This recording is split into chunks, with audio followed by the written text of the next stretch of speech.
Hello everyone, welcome to class number 4 of the chapter Database Management System using LibreOffice Base. आज के class का हमारा discussion का topic है रिलेशनल डेटाबेस टर्मिनोलॉजी। तो जैसे कि लास्ट क्लास में हमने डिस्कस किया था डिफरेंट डेटा मॉडल्स के बारे में और वहां पे हमने डिस्कस किया था कि अगर हम एक डेटाबेस में डेटा को रिलेशन मीन्स टेबल के स्ट्रक्चर में अरेंज कर रहे हैं then that kind of database is known as a relational database। और उसी relational database में हमें different terms को यूज करना पड़ता है जिन terms के बारे में आज हम सीखेंगे। तो शुरू करते हैं डिस्कशन। तो सबसे पहला टर्म है एंटिटी। तो रिलेशनल डेटाबेस में हम एंटिटी किसको बोलते हैं वो पहले हम डिस्कस करेंगे। Entity is a real world object. Okay, एक रियल वर्ल्ड ऑब्जेक्ट को हम बोलते हैं एंटिटी। देन ये रियल वर्ल्ड ऑब्जेक्ट क्या होता है? रियल वर्ल्ड में जिसका एग्जिस्टेंस होता है हम उसको बोलते हैं रियल वर्ल्ड ऑब्जेक्ट। तो रियल वर्ल्ड में किसका एग्जिस्टेंस है हम कैसे पता करेंगे? तो रियल वर्ल्ड में जिसका कुछ एट्रीब्यूट एंड जिसके कुछ बिहेवियर्स होते हैं उनके रियल वर्ल्ड में एग्जिस्टेंस होता है और उन्हीं को ही हम क्या बोलते हैं? उन्हीं को ही हम बोलते हैं ऑब्जेक्ट। ओके, तो ऑब्जेक्ट क्या है क्लियर हो गया। और उन्हीं रियल वर्ल्ड ऑब्जेक्ट को उन हर एक रियल वर्ल्ड ऑब्जेक्ट को हम बोलते हैं एंटिटी। ओके, तो आई होप एंटिटी क्या है क्लियर हो गया। अगर हम एक सिंपल एग्जांपल लें, एक स्कूल में जितने भी स्टूडेंट्स हैं, सपोज एक स्कूल में 400 स्टूडेंट्स हैं, तो हर एक स्टूडेंट एक एक एंटिटी हो सकता है। ओके, और हर एक एंटिटी जो है वो क्या है? रियल वर्ल्ड ऑब्जेक्ट है। और हर एक एंटिटी या फिर रियल वर्ल्ड ऑब्जेक्ट का क्या होता है? रियल वर्ल्ड में एग्जिस्टेंस होता है। रियल वर्ल्ड में एग्जिस्टेंस होता है मतलब उनके कुछ एट्रीब्यूट्स होते हैं। तो जैसे कि हर एक स्टूडेंट का एट्रीब्यूट क्या क्या हो सकता है?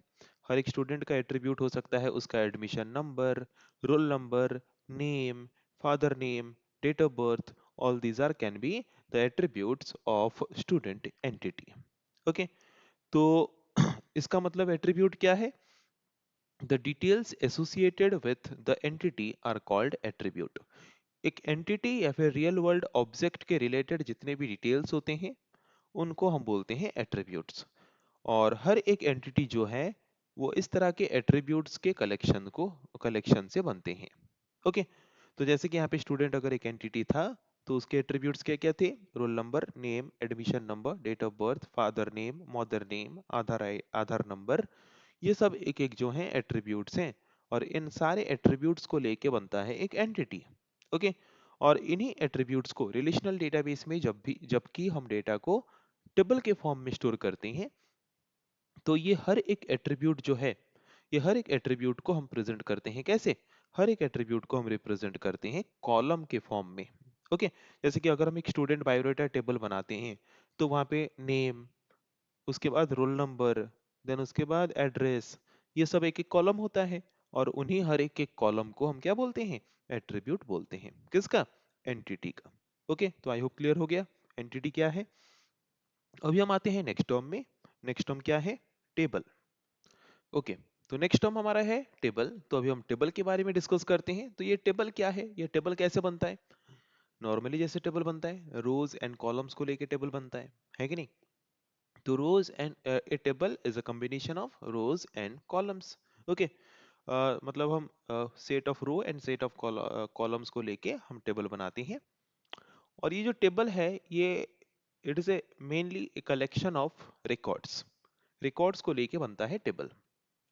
जैसे कि अगर हम एक सिंपल एग्जांपल लें, सपोज एक स्टूडेंट बायोडेटा टेबल है तो वहां पे हर एक स्टूडेंट का डिटेल्स एक एक रो एक एक लाइन में हम प्रेजेंट करेंगे और उस हर एक रो या फिर हर एक लाइन को हम क्या बोलते हैं? रिकॉर्ड। जो किसके रिलेटेड होता है? एक पर्टिकुलर एंटिटी के रिलेटेड होता है। ओके, सो क्लियर हुआ कि what is table? It is a combination of set of rows and set of columns, and a table is a collection of records। Table जो है वो रिकॉर्ड्स को लेके बनता है और हर एक रिकॉर्ड क्या है? Each record represents a particular entity. हर एक रिकॉर्ड एक एंटिटी को रिप्रेजेंट करता है। तो इसका मतलब एक टेबल में मल्टीपल रिकॉर्ड्स होते हैं। इसका मतलब a table is a collection of entities. और अगर एक टेबल कलेक्शन ऑफ एंटिटीज हैं देन उस टेबल को हम एंटिटी सेट बोल सकते हैं। है कि नहीं? तो क्लियर हो गया व्हाट इज टेबल।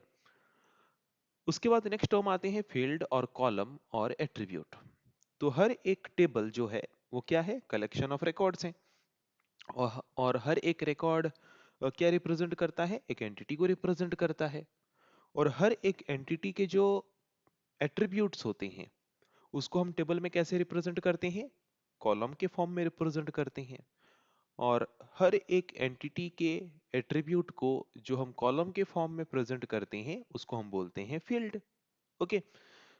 जैसे कि अगर एक सिंपल एग्जांपल लें, सपोज राम, एक पर्टिकुलर स्टूडेंट है जिसका नाम है राम, है कि नहीं, जिसका रोल नंबर है 1, जिसका डेट ऑफ बर्थ है, डेट ऑफ ईयर सपोज है 2004, है कि नहीं।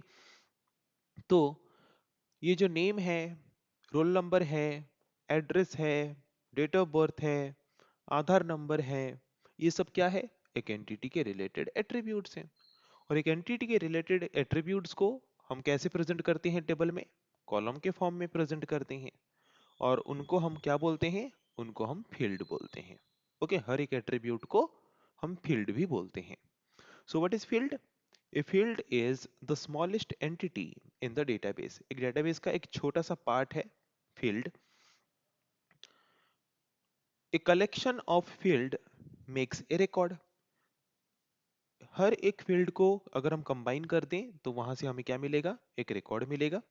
अगर एक सिंपल एग्जांपल लें, सपोज हमारे पास स्टूडेंट बायोडाटा टेबल है और उस स्टूडेंट बायोडाटा टेबल में किसी एक पर्टिकुलर पर्सन के रिलेटेड नाम हमने स्टोर किया है, नेम हमने स्टोर किया, फिर हमने उसका रोल नंबर हमने स्टोर किया, फिर उसका एड्रेस हमने स्टोर किया। तो वहां पे जो हमने एक नेम स्टोर किया वो एक इंडिविजुअल वैल्यू है, उसको हम फील्ड बोलते हैं। उसके बाद हमने रोल नंबर स्टोर किया, वो एक फील्ड है। एड्रेस हमने स्टोर किया, वो एक फील्ड है। और वैसे एक पर्टिकुलर पर्सन या फिर ऑब्जेक्ट के रिलेटेड जितने भी फील्ड्स हैं उन सारे फील्ड्स के कलेक्शन से क्या बनता है, रिकॉर्ड बनता है। और मल्टीपल रिकॉर्ड्स को अगर हम एक जगह पे स्टोर करते हैं कलेक्ट करके, देन क्या बन जाता है, टेबल बन जाता है, क्योंकि हमने पढ़ा table is a collection of records. Then one और मोर देन वन टेबल्स के कलेक्शन को हम क्या बोलते हैं, डेटाबेस। रिलेशनल डेटाबेस में डेटा को जबकि हम टेबल्स के फॉर्म में स्टोर करते हैं, that means A database file in relational database can have one और मोर देन वन टेबल्स। तो इसका मतलब एक पर्टिकुलर ऑब्जेक्ट के रिलेटेड फील्ड्स को लेके बनता है रिकॉर्ड, कलेक्शन ऑफ रिकॉर्ड से बनता है टेबल, टेबल्स के कलेक्शन से बनता है डेटाबेस। और जहां पे उस पर्टिकुलर डेटाबेस में हर एक स्मॉल वैल्यू जो है, उन हर एक स्मॉल वैल्यू को हम बोलते हैं फील्ड वैल्यू, जिसको हम डेटा वैल्यू भी बोलते हैं। ओके। जैसे कि अगर हम देखें एम्प्लॉय टेबल, तो एम्प्लॉय टेबल में employee name, employee address, employee date of birth, ये जो जितने भी एट्रीब्यूट्स हैं जिनको हम कॉलम के फॉर्म में प्रेजेंट करते हैं, उन्हीं को ही हम हमेशा क्या बोलते हैं, उनको हम हमेशा फील्ड बोलते हैं। और उस फील्ड के रिलेटेड जितने भी वैल्यूज हैं, जैसे कि एम्प्लॉय नेम एक फील्ड है या फिर एट्रीब्यूट है, तो उस तो वहां पे जितने भी एम्प्लॉय नेम स्टोर्ड हैं, उस ऑर्गेनाइजेशन में जितने भी एम्प्लॉय काम करते हैं उन सारे एम्प्लॉय का नेम वहां पे होगा। तो वो हर एक वैल्यू को हम क्या बोलते हैं, data value. Okay. So data values are raw data represented in numeric character और alphanumeric form. So data value का एग्जांपल अगर हम देखें, किसी का नाम, किसी का एज, किसी का प्रोफेशन, है कि नहीं, हर एक रॉ डेटा हम जो एक फील्ड में स्टोर करते हैं, उन हर एक रॉ डेटा को हम बोलते हैं data values. Next term is record और टपल और रो। Okay. So the data values for all the fields related to a person or object is called a record. एक पर्टिकुलर ऑब्जेक्ट के रिलेटेड जितने भी डेटा वैल्यूज होते हैं, जितने भी फील्ड्स होते हैं, उन सबको अगर हम कंबाइन कर दें तो क्या बन जाएगा, उन सबको अगर हम कंबाइन कर दें तो बन जाएगा एक रिकॉर्ड। और हर एक रिकॉर्ड को हम टेबल में रिप्रेजेंट करते हैं, किसमें, रोज के फॉर्म में रिप्रेजेंट करते हैं। और जो हमारा टेबल है वो कलेक्शन ऑफ रिकॉर्ड है। और हर एक रिकॉर्ड किसको रिप्रेजेंट करता है, हर एक रिकॉर्ड एक एंटिटी को रिप्रेजेंट करता है, मीन्स एक रियल वर्ल्ड ऑब्जेक्ट को रिप्रेजेंट करता है। ओके, अभी हम डिस्कस करेंगे नेक्स्ट टर्म। तो नेक्स्ट टर्म इज प्राइमरी की। देन व्हाट इज प्राइमरी की? It is a field of A table that is used to uniquely identify each record of that particular table। एक table में जितने भी रो या फिर जितने भी रिकॉर्ड्स हैं, हर एक रिकॉर्ड एक एंटिटी को रिप्रेजेंट करता है। तो एक टेबल में जितने भी रिकॉर्ड्स हैं या फिर जितने भी एंटिटीज हैं, हर एक एंटिटी या फिर रिकॉर्ड को यूनिकली आइडेंटिफाई करने के लिए हम उस टेबल के जिस फील्ड को यूज करते हैं या फिर एट्रीब्यूट को यूज करते हैं, दैट फील्ड और attribute is called primary key. Okay, तो प्राइमरी की क्या है, क्लियर हो गया? एक पर्टिकुलर टेबल में एक ऐसा फील्ड जिसको यूज करके हम हर एक एंटिटी या फिर हर एक रिकॉर्ड को यूनिकली आइडेंटिफाई कर सकते हैं, that particular field is known as primary key field. And a table, a database table can have only one primary key. एक डेटाबेस टेबल में सिर्फ एक ही प्राइमरी की हो सकता है। ओके, और ये जो प्राइमरी की है, ये एक सिंगल टेबल, एक सिंगल फील्ड को लेके बन सकता है, या फिर कॉम्बिनेशन ऑफ टू और मोर देन टू फील्ड को लेके भी एक सिंगल प्राइमरी की बन सकता है। अगर हम एक सिंगल फील्ड को प्राइमरी की के हिसाब से यूज कर रहे हैं, then that is known as simple primary key. Okay, अगर हम एक सिंगल फील्ड को प्राइमरी की के हिसाब से कंसीडर कर रहे हैं, then that is known as simple primary key. अगर हम मोर देन वन फील्ड को कंबाइन करके हर एक रिकॉर्ड को यूनिकली आइडेंटिफाई करने के लिए मल्टीपल फील्ड को अगर हम कंबाइन करते हैं और उसको प्राइमरी की के हिसाब से यूज करते हैं, then that kind of primary key is known as composite primary key. Okay, a primary key that is created by combining two or more than two fields, then that kind of primary key is known as composite primary key. If a single field is used as primary key, then that is known as simple primary key. Okay, and primary key is used as unique identifier for the table. It is mainly used to identify each record or each entity or each row uniquely. Okay, that means the field that is declared as primary key, that must contain unique value and no any value should left blank। उस particular field में कोई भी एक value blank नहीं होना चाहिए और सारे के सारे वैल्यूज यूनिक होने चाहिए। जैसे कि किसी स्टूडेंट का रोल नंबर या फिर एडमिशन नंबर, वो हमेशा यूनिक होता है और सबका होता है, ब्लैंक नहीं होता। तो उनमें से कोई भी एक पर्टिकुलर फील्ड को हम क्या कर सकते हैं, प्राइमरी की फील्ड के हिसाब से कंसीडर कर सकते हैं। क्यों? क्योंकि एक टेबल में सिर्फ एक ही प्राइमरी की फील्ड हो सकता है। Okay, then relational database. What is relational database? The database that is created by using relational data model, that kind of database is known as relational database। And a relational database contains data in the form of related tables। One और more than one tables के collection से बनता है relational database. Okay, जैसे कि हम नीचे एक फिगर दिया गया है, डायग्राम दिया गया है, उसको देख सकते हैं। जैसे हम देख सकते हैं, सपोज ये हमारा एक टोटल एक डेटाबेस है। जिस तरह के डेटाबेस में हमने डेटा को टू टेबल्स के फॉर्म में स्टोर किया है, तो एक डेटाबेस में अगर हम डेटा को टेबल्स के फॉर्म में स्टोर करते हैं, then that database is known as relational database. तो हमारे पास सपोज दो टेबल्स हैं। ओके, तो ये फर्स्ट टेबल है, हम देख सकते हैं। जो टेबल है वो क्या होता है, वो होता है कलेक्शन ऑफ रिकॉर्ड्स। तो ये एक रिकॉर्ड है, ये और एक रिकॉर्ड है कि नहीं? कलेक्शन ऑफ रिकॉर्ड से बनता है टेबल। और रिकॉर्ड कैसे बनता है? रिकॉर्ड बनता है हर एक फील्ड को लेके। जैसे रोल नंबर एक फील्ड है, स्टूडेंट नेम एक फील्ड है, क्लास एक फील्ड है, डेट ऑफ बर्थ एक फील्ड है, डेट ऑफ एडमिशन एक फील्ड है।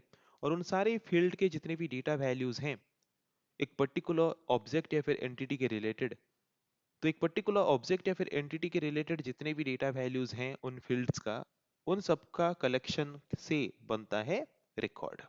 ओके, इसका मतलब हर एक रिलेशनल डेटाबेस का सबसे बेस वैल्यू क्या होता है? फील्ड।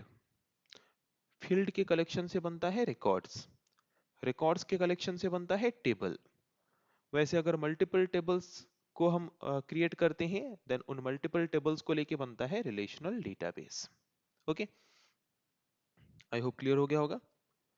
तो प्राइमरी की क्या है, क्लियर हुआ? एक पर्टिकुलर टेबल में एक ऐसा फील्ड होता है जिस फील्ड के हर एक वैल्यू यूनिक होते हैं और कोई भी वैल्यू ब्लैंक नहीं होता, जिसके द्वारा उस फील्ड को यूज करके हम हर एक रो या फिर रिकॉर्ड को यूनिकली आइडेंटिफाई कर सकते हैं। That kind of field is known as primary key field. Next term is foreign key. Then what is foreign key? जैसे कि फॉरेनर हम किसको बोलते हैं? जैसे कि हम इंडिया में हैं तो हम हमारे नेटिव प्लेस में हैं। अगर हम कोई दूसरे कंट्री में जाते हैं तो उस कंट्री के लिए हम बन जाते हैं फॉरेनर, है कि नहीं?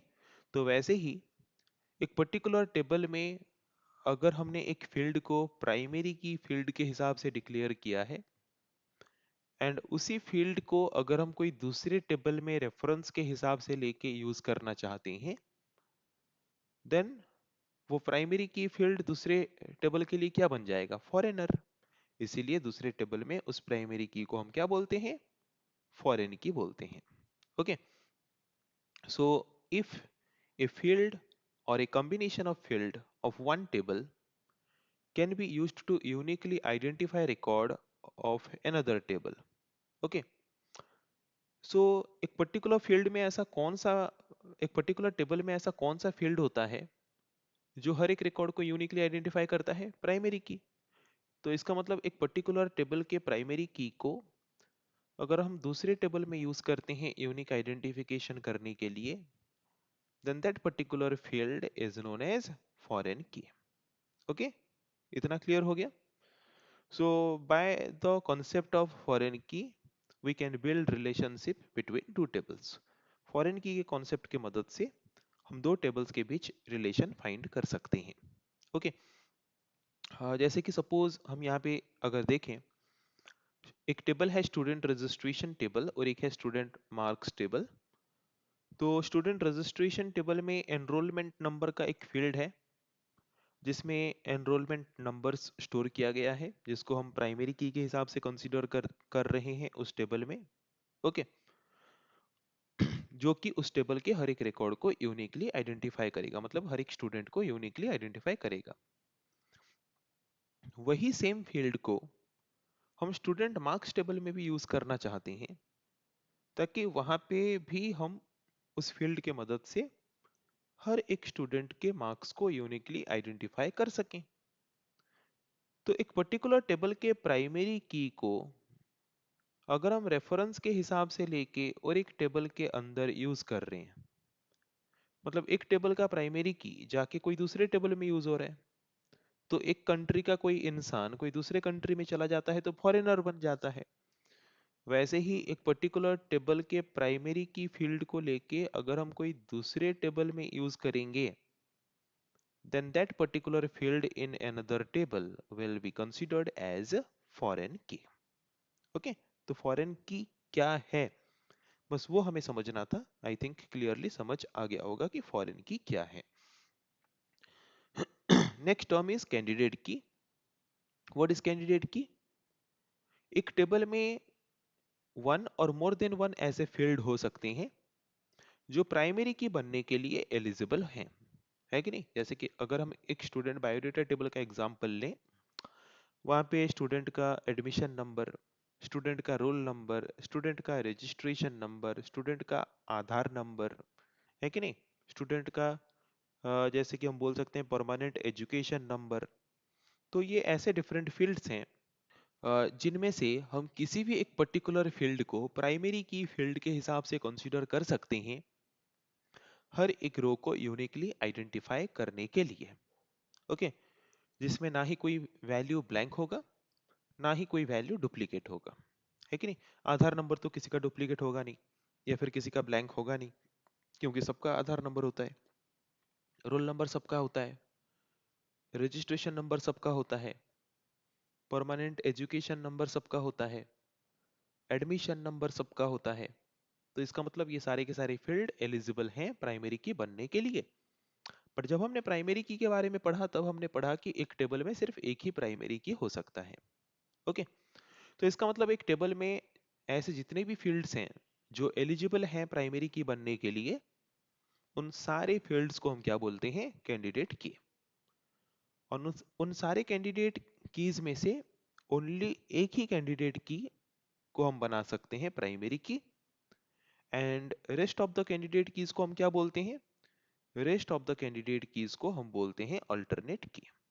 वही लिखा है, out of the candidate keys only one key made as primary key and the others are known as alternate key. अगर हम रोल नंबर को प्राइमरी की बना देते हैं, then admission number, registration number, Aadhaar number, PAN number, ये सब चीजें बन जाएंगे अल्टरनेट के। So these are different terms, most important terms that we are going to use in relational database practical concept, जिनके बारे में हमें जानना जरूरी था और आज हमने उनके बारे में डिस्कस किया। आई थिंक इजीली सबको समझ आ चुका होगा। सो नेक्स्ट क्लास में हम डिस्कस करेंगे ऐसे और कुछ टॉपिक के बारे में। आज के लिए इतना ही। So thank you everyone.